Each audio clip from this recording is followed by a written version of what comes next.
Hello, welcome to this lesson. Lesson ketiga di materi tentang masa kebudayaan Hindu-Buddha di Indonesia. Dan kali ini kita bakalan lanjutin pembahasan yang kemarin kita udah bahas. Kemarin aku udah ngejelasin dua kerajaan bercorak Hindu-Buddha di Indonesia, which are Kutai dan Tarumanegara. Dan kali ini aku bakalan lanjutin ke pembahasan selanjutnya tentang kerajaan Kalingga atau kerajaan Holling. Oke. Jadi apa sih kerajaan Kalingga, di mana letaknya, masa kejayaannya, raja-rajanya dan sebagainya bakalan aku jelasin di lesson ini. So, pastiin buat simak, dengerin, lihat yang seserius mungkin sampai kalian benar-benar ngerti. Oke? Jadi kerajaan Kalingga itu atau disebut juga Holling itu sebenarnya sebutan dari sumber Tiongkok. Itu adalah kerajaan bercorak Hindu di daerah Jawa Tengah. Dan ini munculnya di abad ke-6 Masehi. Kalingga sendiri sebenarnya letak dari kerajaannya belum terlalu jelas, soalnya sumbernya juga belum jelas gitu, gak terlalu jelas.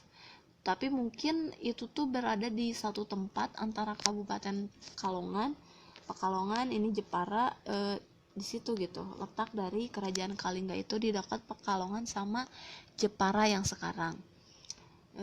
Jadi karena sumbernya itu sebenarnya masih belum jelas, masih banyak yang kabur, makanya kebanyakan berita atau sumber sejarahnya itu diperoleh dari sumber catatan Cina, terus tradisi dari kisah setempat dan naskah-naskah cerita yang disusun berabad-abad kemudian gitu, di abad ke-16. Nah, jadi Kalingga itu ada seperti yang aku bilang di abad ke-6 Masehi. Dan Kalingga sendiri keberadaannya diketahui dari sumber-sumber Tiongkok, dan yang terkenal itu gara-gara kerajaan ini punya ratu yang benar-benar strict banget, benar-benar tegas banget, dan terkenal adil gitu, adil. Nah, Kalingga sendiri itu sebenarnya berasal dari kata Kalinga. Nah, si Kalinga ini tuh nama sebuah kerajaan yang ada di India Selatan, dan itu tuh didirikan oleh beberapa kelompok orang di India yang berasal dari Orissa. Nah, mereka itu melarikan diri dari daerah Orissa karena daerahnya itu dihancurkan oleh Maharaga Asoka. Nah, dan kerajaan Kalingga ini dibubarkan atau runtuh di abad ke-7 Masehi. Okay? Jadi itu sekilas tentang kerajaan Kalingga. Jadi kerajaan Kalingga sebenarnya nggak terlalu lengkap ya informasi atau sumber sejarahnya, cuman bisa diketahui dari berita dari Cina, terus juga sumber-sumber setempat doang. Oke. Gimana sih kehidupan ekonomi di kerajaan Kalingga ini? Untuk kehidupan ekonominya, kerajaan Kalingga itu lebih terfokus ke sektor perdagangan dan pertanian gitu. Jadi kan letaknya ini tuh dekat sama pesisir pantai utara Jawa Tengah, makanya gampang banget gitu diakses sama pedagang luar negeri. Nah, Kalingga sendiri itu terkenalnya dengan itu emas, penghasil emas, perak, terus juga kulit penyu karena dekat daerah pesisir pantai gitu. Cula badak, gading gajah, jadi yang kayak gitu tuh dijual. Dan penduduk Kalingga juga terkenal pandai membuat minuman yang berasal dari bunga kelapa dan bunga aren gitu katanya. Nah, untuk kehidupan sosialnya sendiri hidup teratur berkat kepemimpinan dari Ratu Sima yang tadi aku jelasin di depan. Beliau itu sangat adil dan benar-benar tegak hukum gitu. Ratu Sima itu nggak pernah membeda-bedakan rakyatnya mau anaknya, kerabatnya gitu. Jadi ada cerita nih, katanya Ratu Sima ini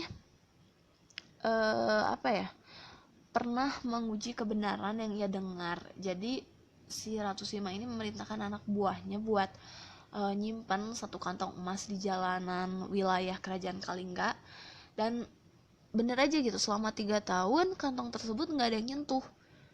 Jadi orang-orang yang ngeliat kantong emas tersebut langsung menyingkir gitu.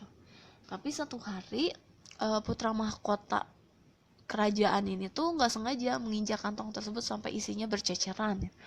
Dan ngedengar kejadian itu Ratu Sima marah, terus memerintahkan sampai anaknya itu, putra mahkotanya itu dihukum mati.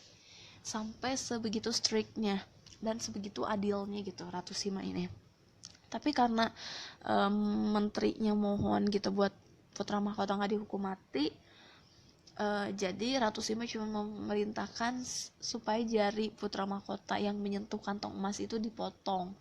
Nah ini yang menyebabkan atau menjadi bukti kalau Ratu Sima itu benar-benar tegas dan taat hukum gitu. Jangankan sama rakyatnya, sama putra mahkota pun beliau itu tegas gitu. Dan makanya ini yang terkenal di kerajaan Kalingga. Makanya rakyatnya itu hidup teratur dan aman. And then kehidupan agama di kerajaan Kalingga itu maju ya, soalnya kerajaan Kalingga saat itu jadi pusat ajaran agama Buddha di situ di masa pemerintahannya Ratu Sima. Untuk kehidupan politik berjalan baik karena hukumnya juga dijalankan dengan baik. Jadi kata ada naskah Parahayang, Ratu Sima itu kan memiliki cucu bernama Sanaha. Nah Sanaha ini menikah sama Branta Senawa dari kerajaan Galuh. Dan anak dari Sanaha itu atau Sanjaya nanti kelak akan menjadi Raja Mataram kuno. Nah oleh karena itu sepeninggalan Ratu Sima, kerajaan Kalingga itu ditaklukkan oleh kerajaan Sriwijaya. Oke, kita bahas itu kemudian ya. Nah ini dia ada pemimpin di kerajaan Kalingga. Yang pertama itu ada Ratu Sima yang terkenal sekali, ada Raja Mandi Minyak dan Raja Bratasena. Oke, masa kejayaan. Masa kejayaan kerajaan Kalingga itu waktu masa pemerintahannya Ratu Sima, di bawah kepemimpinan Ratu Sima. Jadi kepemimpinannya yang tegas itu bikin kerajaan lain segan, hormat, kagum, sama penasaran juga. Dan saat itu masa keemasan bagi perkembangan kebudayaan apapun. Agama Buddha di situ berkembang harmonis. Jadi wilayah sekitar kerajaan Ratu Sima pun sering disebut Dihyang atau tempat bersatunya kepercayaan Hindu dan Buddha. Terus juga dalam bercocok tanam, Ratu Sima itu mengadopsi sistem pertanian dari kerajaan kakak mertuanya. Jadi dia merancang sistem pengairan yang diberi nama Subak. Terus kebudayaan baru ini melahirkan istilah yang namanya tani bala atau masyarakat yang mengelola mata pencahariannya dengan cara bertani atau bercocok tanam. Jadi di masa Ratu Sima, karena kepemimpinannya beliau yang tegas, makanya kerajaan-kerajaan lain tunduk, patuh gitu. Dan ini masa kejayaannya dari Kalingga. Lalu gimana sih masa keruntuhannya Kalingga? Kerajaan Kalingga itu mengalami kemunduran karena kerajaan Sriwijaya yang perlahan-lahan mulai menguasai perdagangan. Nah, jadi kerajaan Kalingga itu emang menguasai perdagangan, tapi waktu ada Sriwijaya kerajaan Kalingga ini kalah gitu. Akhirnya serangan Sriwijaya ini menyebabkan pemerintahan Kalingga ini mundur gitu. Oke, itu dia masa keruntuhan dari kerajaan Kalingga. Jadi kalah karena munculnya pengaruh kerajaan Sriwijaya. Oke. Untuk peninggalannya sendiri nih ada banyak. Yang pertama itu ada Prasasti Tukmas. Prasasti Tukmas itu ditemuin di lereng barat Gunung Merapi. Ini tuh isinya menceritakan tentang mata air yang bersih dan jernih. Jadi ada di situ gitu sungai-sungai yang mengalir di kerajaan Kalingga itu disamain sama sungai Gangga yang ada di India. Dan prasasti itu juga ada gambar Trisula, ada kendi, kapak, dan sebagainya. Terus yang kedua itu ada Prasasti Sojomerto. Prasasti Sojomerto itu ditemuin di Sojomerto di Batang, Jawa Tengah. Ini beraksara Kawi dan berbahasa Melayu kuno. Isinya itu memuat tentang tokoh utama Dapunta, Salendra, Santanu, dan sebagainya.